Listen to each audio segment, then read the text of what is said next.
Cornhole absolutely exploded in 2020, and after losing my corporate job, I started to make them to help support my family. And at the peak, I was making over 50 sets a month with traditional tools. And let me tell you, I was really getting burned out. I determined the only way for me to keep up was either to hire a bunch of people and create an assembly line, or invest in a CNC. I chose the latter. Since investing in my own CNC, I took some time to design a set of cornholes cut completely from 4x8 sheets of plywood. Today I'm going to walk through the entire process, and if you're fortunate enough to have one of these amazing machines, you can do this as well. We started with designing the cornhole tops in Aspire, which is an upgraded version of the Vectric product. As with all of the parts, these were designed to be cut out of a 4x8 sheet of plywood. Now, you can use any grade of plywood you want. I prefer to use B2 birch, while some others might use Baltic birch. The boards are designed to be cut face down so we can machine a 3/4 inch dado into the bottom that will accept the base pieces, which we'll show you next. For the base frame of the boards, we continue to use B2 birch, and we nest as many parts as we can onto a sheet so we limit the waste. I've designed the side pieces of the boards to have a hole for easy transport once they're assembled.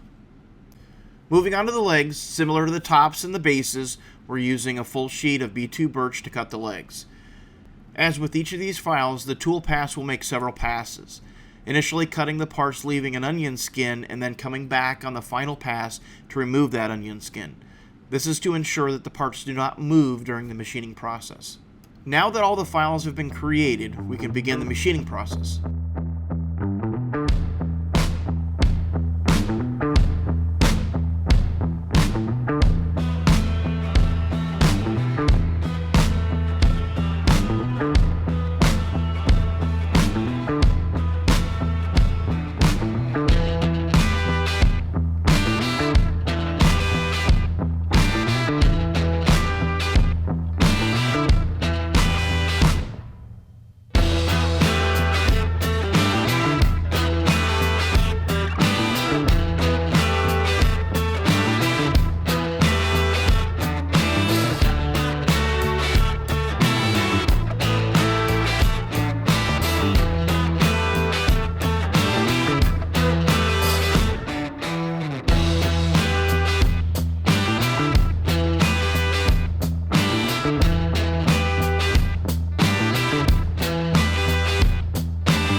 Once the boards are cut on the CNC, you'll see just raw wood, the dado's cut in the back. Once that's done, we'll take them in the back and we'll spray 2 coats of latex primer on them. Basically gives a base coat for the printer to print their artwork on top of it. Got to make sure that they're nice and smooth though, so once we do put on our coat, we'll sand it, and we'll put on a second coat, and then we'll sand it with 320 just to make sure it's nice and smooth.